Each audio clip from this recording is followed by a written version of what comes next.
what do we know? We know now we live in an ever-expanding universe. We know that there are billions of stars and planets literally out there, and the universe is getting bigger.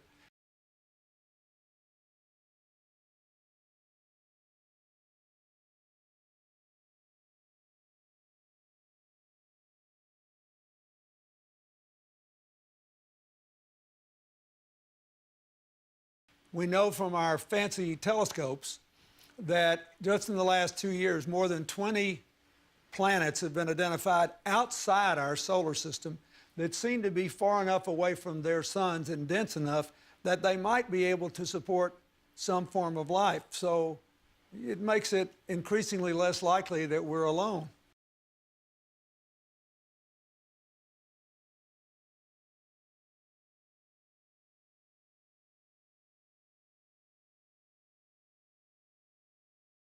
If we were visited someday, I wouldn't be surprised. I just hope that it's not like Independence Day.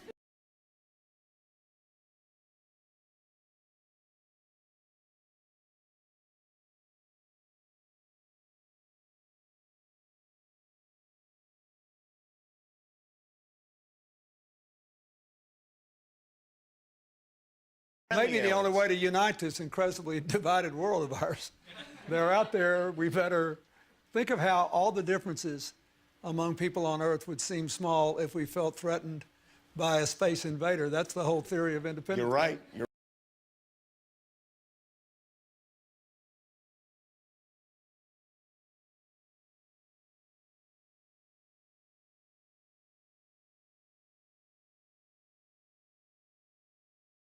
Everybody gets together and makes nice and, you know.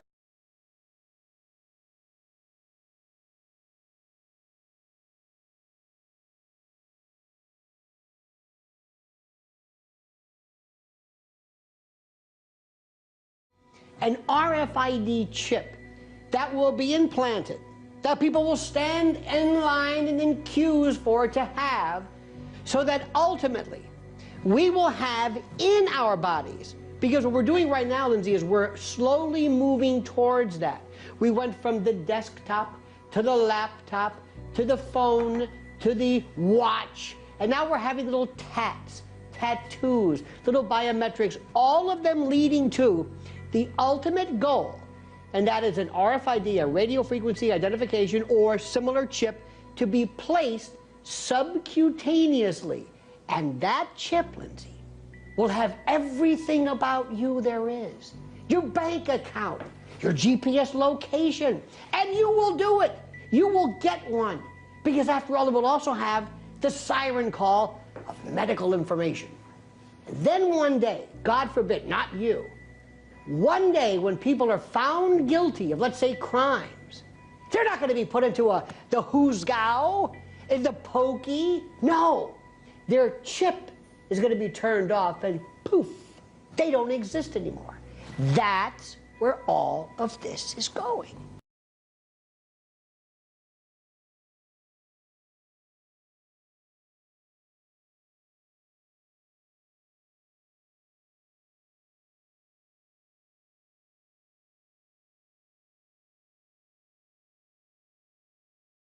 About it, Lindsay. No more wallets. You want to pay for your bill? Go like that. Because there's the chip. Just go like that. We'll do these little hand waves. This will be everything. And then, as I said, the moment you transgress and that chip is turned off, you don't exist anymore. People won't be able to see you on their GPS devices, even though you're looking right at them. They're saying, I'm sorry, Lindsay, this isn't registering. Because without this, without my ability to pick up the metrics, the biometrics, the electronic metrics of you, you don't exist.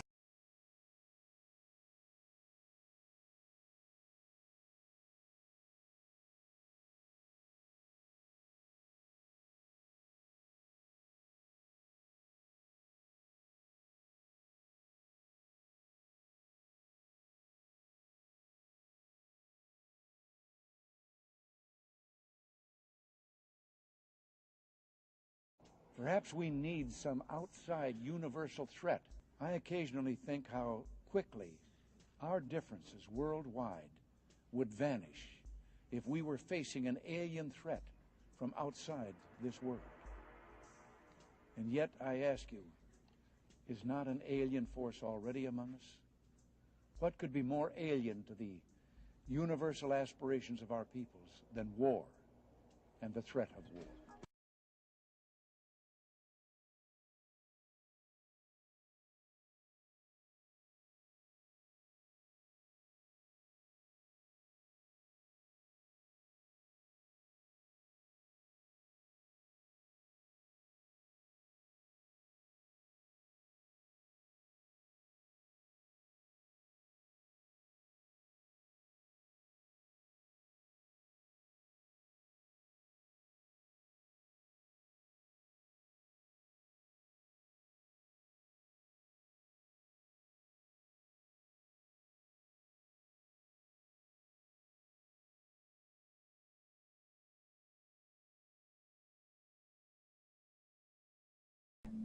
This is Aaron Russo, a filmmaker and former politician. To his left is Nicholas Rockefeller of the infamous Rockefeller banking and business dynasty. After maintaining a close friendship with Nicholas Rockefeller, Aaron eventually ended the relationship, appalled by what he had learned about the Rockefellers and their ambitions. I got a call one day from an attorney woman I knew, and she said, would you like to meet one of the Rockefellers? I said, sure, I'd love to. And we became friends, and he began to divulge a lot of things to me. So he said to me one night, he said that there's going to be an event there, and out of that event, you're going to see we're going to go into Afghanistan, so we can run pipelines from the Caspian Sea. We're going to go into Iraq to take the oil and establish a base in the Middle East, and we're going to go into Venezuela and try and get rid of Chavez. And the first two they've accomplished. Chavez they didn't accomplish. And he said you're going to see guys going into caves looking for looking for people that they're never going to find. You know, he was laughing about the fact that you have this war on terror. There's no real enemy. He's talking about how by having this war on terror, you can never win it because it's an eternal war. And so you can always keep taking people's liberties away. And I said, how are you going to convince people that this war is real? He said, but the media can convince everybody it's real. I mean, you know, it's just that you keep talking about things. You keep saying it over and over and over again, and eventually people believe it. You know, you created the Federal Reserve in 1913 through lies. You create 9/11, which is another lie. Through 9/11, then you're fighting a war on terror, and now all of a sudden you go into Iraq, which was another lie, and now they're going to do Iran. You know, and it's all one thing leading to another, leading to another, leading to another. Now, I would say that, what are you doing this for? What's the point of this thing? You have all the money in the world you ever want. You have all the power. I said, you know, you're hurting people. It's not a good thing. And he would say, what do you care about the people for? Take care of yourself and you take care of your family. And then I said to him, what are the ultimate goals here? He said, the ultimate goal is to get everybody in this world chipped with the RFID chip and have all money be on those chips and everything on those chips. And if anybody wants to protest what we do or violate what we want, we just turn off that chip.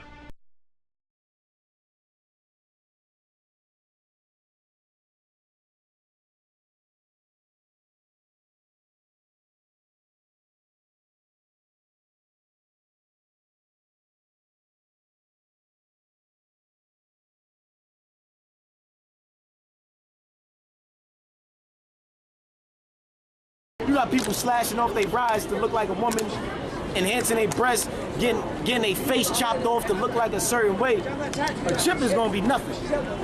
These people gonna be willingly accepted. A majority of these people gonna be willingly accepted, but get the judgment on it.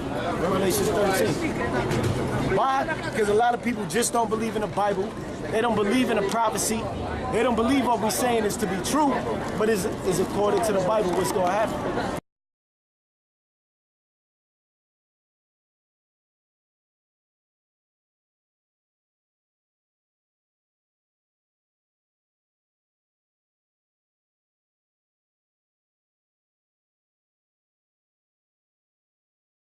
You got a lot of guys that come up against and say, oh, this chip is not the mark of the beast, that's not what it is.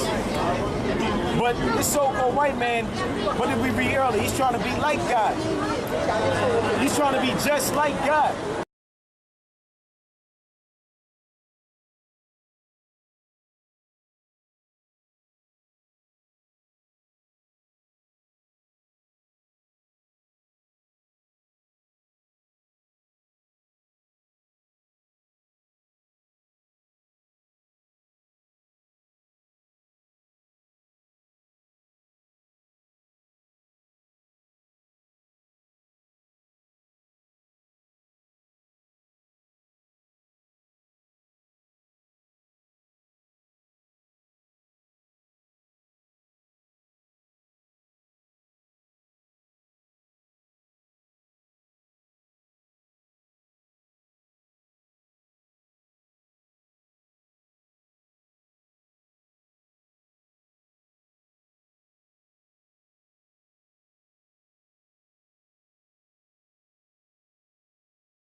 New microchip technology now makes it possible for the emergency room staff to find out about your medical history at the touch of a computer key. At some point, we're all going to have RFIDs. It might be even in our fingers, where they require it with everything on it. Instead of carrying credit cards or money, we will probably be implanted with chips. And now RFID microchips like this are being injected into humans. I'm sorry, sir, did you just say you would get one implanted in your arm? Absolutely, without a doubt. Our driver's license will be on the RFID chip. Our credit card number, all our information will be on this one chip.